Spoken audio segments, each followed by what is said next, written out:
All right, hello everyone, and welcome back. And that's a nice segue from our break. We're gonna be talking some NBA playoffs. It's about time. It's that time of year. It's unfortunate that the Donald Sterling incident has taken so much attention away from the great games that are going on. And we're starting off with the Pacers, who we just had the clips from there. And the Pacers are up. No, down 3-2, right? Yeah, down 3-2. Yep. Down 3-2. Going to Atlanta. Are they done? Are they going to lose to Atlanta in Game 6? You know what? I think, I'm going to go on the limb and say it. I think the Pacers are going to lose in Game 6. The Pacers team, the trouble started in Indy 2 months ago after the All-Star break. And Indy just has no way of... Their defense has just fell off. Notably known as one of the better defending teams in the NBA. During the series with the Hawks, they cannot stop the three ball. The Hawks have been killing them from behind the arc. Yep. Mike Scott last game had five consecutive threes and within like a 3-minute span. So, and then Kyle Korver, game after game, has hit the big dagger at the end in the final couple minutes, and he's one of the best guys to move off the ball in the NBA. And Paul Millsap, what can we say about Paul Millsap? This guy, he's been more valuable this season than Josh Smith had been all 9 years in Atlanta. He's put this team on the map, about to pull off a major upset against Indiana, and Paul Millsap's the reason why. His ability to space out the floor and take big men outside the paint, Roy Hibbert, David West, Scola, Mahimi, none of them can stop him. And when they leave him too much space, he pops that shot right in their face. So, and then when you contest him too close, he'll drive right by. He's really quick with the ball for a 6'8" dude. So this guy has been a really hard target for the Pacers to understand and try and keep contained. It has not worked out. Like, this is just crazy. I mean, 9 of 11 from 3-point range. In the second quarter, like, the Hawks scored 13 unanswered points to open up the second quarter. Went on a 28-6 run. At halftime, it was, 61-40. Like, at one point, it was 50-80. And at halftime, the Pacers had 2 points from their bench compared to the Hawks' 34. And what really kills me is probably the biggest stat that stands out to me is Roy Hibbert not scoring a point. Look at it. Roy Hibbert, a guy who if he doesn't even get up from the ground and just brings his hand up, he's probably like inch or two away from the rim. Like you can't score a point. I wouldn't be surprised if there's more fisticuffs in that locker room being exchanged. The ball doesn't. It looks like Indiana struggles when Roy Hibbert's on the court. The ball simply does not move. The ball does not get in the paint. I don't know why. Maybe it could be George Hill's fault. They don't have a true point guard, but Roy Hibbert needs to be more aggressive and demand his presence down low, and he needs to be emotional and tell Stevenson, give me the ball. Let's do a little pick and roll. I'm gonna go to the hoop. Exactly, like how Dwight Howard wants that ball in Houston. Yeah, he's not aggressive. Dwight Howard's aggressive. That's exactly why. Do you think that if Roy Hibbert plays significant minutes in Game 6, that he will be a detriment to the Pacers? Has it been a detriment the whole series? I don't see it coming. He played 12 minutes last game. I don't see it happening. Will he play significant minutes? Nope. I agree. Not in Game 6. If you didn't do it the first 5 games, I don't see how Frank Vogel's going to pull the plug and put him in Game 6 when Louis Scola and David West have been the two better big men for them. Mahimi's been okay, but yeah, Scola's been that X factor. He's been keeping them in games. Scola has. But as you mentioned, as you mentioned, Frank Vogel. I mean, he's another one. Like his job is on the line here. You know, Larry Bird has come out and said he's not. He's a little too soft on the guys. I mean, probably the last game was probably the most angry I've ever seen him be with them. You know, during a timeout once, but this is crazy. I mean, Roy Hibbert's not a factor on defense because of the ability of the Atlanta Bigs to space that floor, but offense, there's no excuse why you and your 7'2" self can't put the ball in the hole on offense. I mean, it's just so weird that last year in the playoffs, Roy Hibbert was such a dominant force. He averaged like 18 and 9 or something like that. I think in the Eastern Conference Finals last year against the Heat, he was averaging a double-double. I mean, he's barely got a double-double in the first 5 games collectively. Well, he's got minutes and fouls. If that's what we're counting double-doubles at, then you know what? That's pretty bad. Then he's doing a pretty good job. But I mean it's just so surprising what's happened to Indiana the last 6 weeks, and I think that definitely something's gonna come out later after the playoffs. That what was really happening in that locker room. It just doesn't seem right that the best team in the Eastern Conference for the first 4 or 5 months of the season just can't win a game now. I mean, it's really puzzling, I'd say. But anyway, that's not the only series that's going to 6 games. We've got 5 others. Let's stick in the Eastern Conference. The other Eastern Conference series that's going to a game 6 is Brooklyn and Toronto. Toronto's got a 3-2 lead after their 115-113 win last night. I mean, they had a 30-point lead and then blew it. Yeah, I think it was 22, but yeah, it was a They big came margin. They came back to the Nets came back to cut that lead to 2, right? Mm-hmm. I just want DeMar DeRozan he's been the most exciting player on that team since the Vince Carter days. Like what he's done for T-Dot has been amazing. And Kyle Lowry, after each game, hitting big shots, hitting those really, he spaces the floor out big time with those 3-pointers at like 8 feet behind the arc. You know what I mean? So, I mean, I think out of all the teams down 3-2, no, actually, OKC probably has the best chance of coming back, but I would say Brooklyn has one of the better chances of coming back, being down 3-2, because Toronto, like as we always say, inexperience could come back and haunt you. So maybe they could find ways to blow games, and Joe Johnson, Darren Williams will pull it out in the final minutes. Yeah, I mean they're gonna. I believe they're gonna come back because when you look at it, realistically, I mean Brooklyn is the better team, but a case can be made about the Pacers and the Hawks, but we've moved from that. They got to have more production. I feel like the stars are gonna step up on the bright lights. Like 10 points from Paul Pierce is not enough. 10 and 24 minutes. Even Darren Williams. I mean, you got to give more than 13 points in 36 minutes. Joe Johnson had a remarkable game, 30, but I mean on the Brooklyn side, he's looking like the only guy.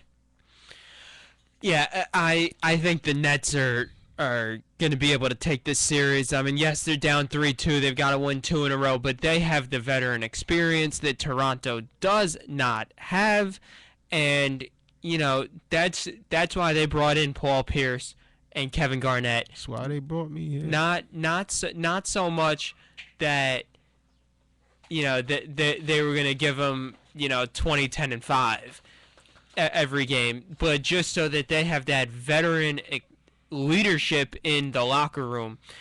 That. Yeah, they're dinosaurs. Remember that? You didn't see that headline in the Post? The Raptors versus the dinosaurs. Yeah, no, I saw that. I saw that. I mean, so they're both it's an interesting series without a doubt, But I think even though Brooklyn's down 3-2, they'll be able to take it and pull it out. But now jumping over to the Western Conference, all four series, all four That's what I'm talking about. That's playoff basketball Yep. right there. are going at least 6 games. That's what the fans want. I mean, the Western Conference is so wide open. That's a testament right there how competitive the West is. Right there, Ian. You just said it. So wide open. I mean, really, any one of these teams I could see going to the finals. Any one Anyone. of these teams. The Western Conference is just so competitive. I mean, I'll open it up to you guys. Which series do you want to start off talking about? Wow. They've all lived up to Yeah, the hype. they've Whichever all- one you want. You be the judge. All right, let's I'd probably say the Clipper and OKC. I mean, no, the Clippers and the Warriors has been like the least competitive because teams have blown out each other night. So I mean, there was one close game, but you know what I mean. The other Houston and Portland 3 overtimes. OKC 3 overtimes. Dallas, Spurs back and forth. So I don't know, whichever one you guys want. All right, let's go. Let's go each series.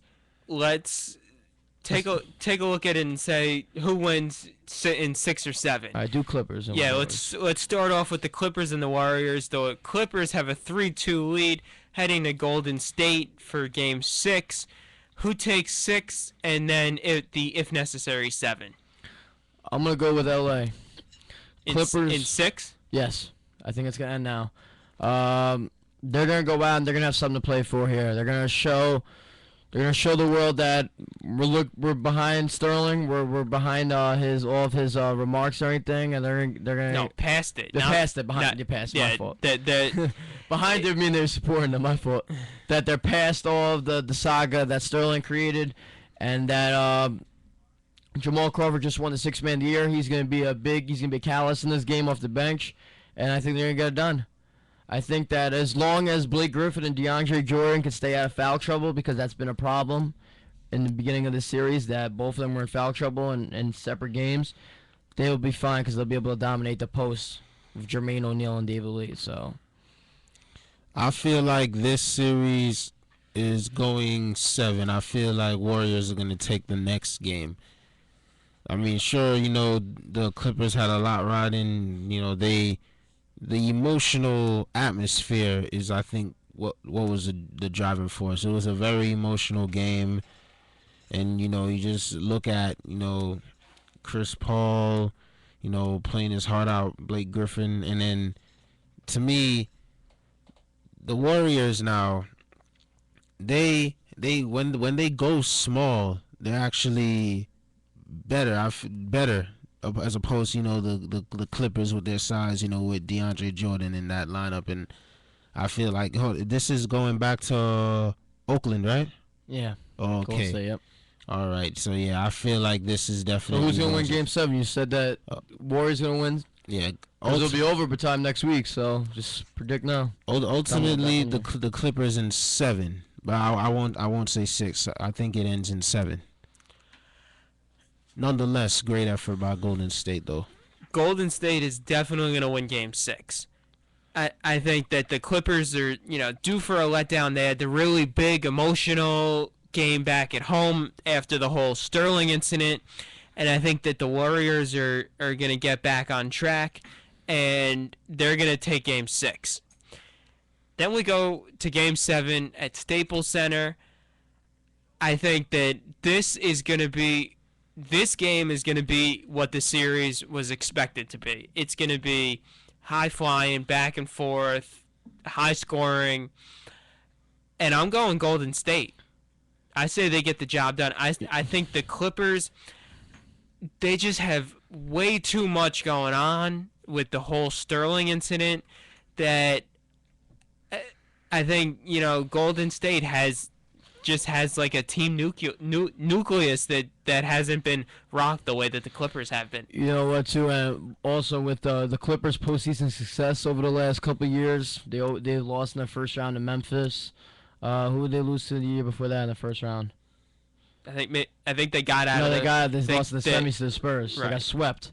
So I think if Bogut was playing for the Warriors, I think the Warriors would have won this series. Bogut was that game changer they needed on the boards and everything. But without Bogut, I think the Clippers are gonna win. Okay, so now the winner of that series gets the winner of Memphis and OKC. Oh. The Grizzlies, the 7th seed in the Western Conference, are up 3-2. A lot of people thought that OKC were one of the big favorites to get to the NBA Finals out of the West. Are the Thunder done, or can they win these last two and advance? They could win these next two games, but they are struggling mightily. Kevin Durant's field goal percentage has been abysmal. Russell Westbrook shoots them out of games, takes ill-advised shots when Kevin Durant should be shooting them in the final minutes. And Reggie Jackson's been a big force. He's been a helping hand off the bench, but I think experience comes into play. OKC wants it. They know this is a year that they can have it. They can take it, and I think that they're gonna bypass Memphis. They're gonna get it done. They're gonna get it done. Game 6 is in Memphis, right? Correct.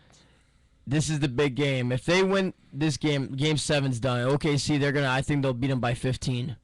But this is the test right here. Is Game 6, so they got to focus the task at hand right now. And winning in Memphis, that crowd is that's a basketball arena right there. They cheer for that team like us, like how we cheer for the Yankees when we go to a Yankee game. You know what I mean? That's all they got down there.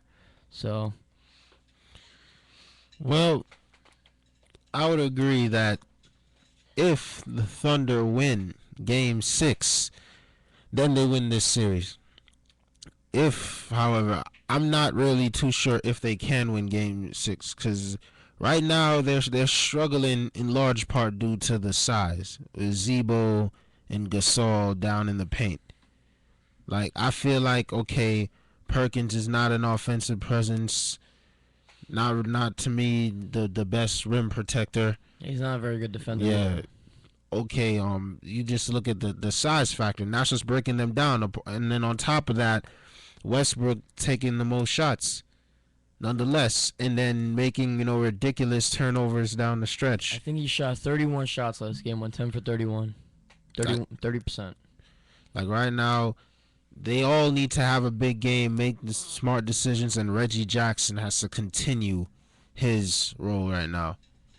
Right now, that's what they need. They need to outplay them on the perimeter, which is what they've been used to doing. That's how they're gonna become triumphant in this series. I've got Memphis winning Game 6 and taking it. I think OKC is just too much in shambles that they're not sticking to what got them the number 2 seed in the Western Conference, and they're showing that when they change their formula, they're not successful. They struggle. So I've got Memphis taking it in 6. Now we're jumping to, let's go to the San Antonio Dallas matchup. Armand's boy Vince Carter with a big Game 4 heroics, and you know what? Game 3. That was No, it was Game 3. It was Game 3. That was Game 3. They That lost was 2 in Game a 3. row, San Antonio. That was Game 3. But however, it looked like Dallas could pull off the upset here. Now they're down 3-2. Dallas done, or is San Antonio advancing? You know what? I think Dallas will win Game 6, but they're gonna lose Game 7. I don't think you think San Antonio's gonna win Game 6, Ian? I do actually. San Antonio's been struggling mightily this whole series. They really have. Okay, they've been struggling. I know they're winning. But they're winning 3-2. They're winning, but that's why I think Dallas is gonna win Game 6, because they have not shown any superiority over the Mavericks. Yes, they're up a game, but I don't see any legit reason how they're that much better than Dallas. All they have to be is 1 point better at the end of the game. That's all they have to be. If the scoreboard is +1 for them, then over you Dallas, know who wins, then they win the whoever series. wins Game 6 is the battle of the benches. Whichever team has a better bench. If Manu Ginobili outdoes Vince and Devin Harris, Manu and Boris Diaw, that's who provides the spark, and that's who's going to be a catalyst in the late going run. All right, Sean. So it's the bench. Whoever has a better bench is gonna win. Sean, you look at it. What's your take, real quick? We got another series, and then we got another segment. Come on, All right, real time quick. constraints. I will go with Dallas winning Game 6, with Spurs ultimately taking it in 7. I mean, the Dallas's big three all had 20-plus points. Vince Carter 10 for 16, Dirk 10 for 20, Monte 8 for 18. We're finishing with 21. And then to me right now, Kawhi Leonard isn't having a good series by any means, and that's a main reason why the Spurs are not, or why the series isn't done with, actually, in my opinion. Okay, all right. So, well, we all agree that the Spurs are gonna win. That they'll win in 6 now. But anyway, we've got one more series to go, and that is probably the best series we've had so far. Portland and Houston. The Blazers are up 3-2, going home for Game 6. I mean, this series really, I'd call it a draw. What are we thinking down the stretch? I do not think Houston can win 3 in a row. That's a really hard task to do. They won 1. Maybe they win Game 6, but I think Portland's gonna win Game 6 because Damian Lillard, this guy is flat out amazing. One of the best point guards in the league. Top 6 maybe right now, and LaMarcus Aldridge, no one can contain this guy. And James Harden has not been a superstar in this series at all. At all. It's been all Dwight. So, and Chandler Parsons is playing pretty good. So, without James Harden's, his normal self not being present, I don't see them pulling off the miraculous 3-game win streak. Right now, Damian Lillard's game is illuminating that of a superstar right now. I mean, as much as he's a second-year player and all you want to say, to me, he belongs at the top ranks with the best of them right now. And DeMarcus Aldridge having a good series. Darrell Wright is coming off the bench, shooting the lights out. Thomas Robinson hustling and whatnot. But I feel like Portland is going to close the deal in 6 games. I commend Dwight Howard, in my opinion. He's played the best on the Rockets side. Linsanity has stepped up. He had 21 last night. He had 21 last night. Never sold on Jeremy Lin. People were sending out those tweets last night, bigging him up. Hashtag Linsanity. I think that's just a testament why they're down 3-2, because they have Jeremy Lin out there for starting point guard minutes. Obviously, you're going to be down 3-2 if you have Jeremy Lin at the point guard. Just come on. But yeah, Portland taking in 6 games. Best series, though, that I've watched thus far overall, and I just commend both teams for playing one heck of a series. That was our rant of the day, courtesy of Armand.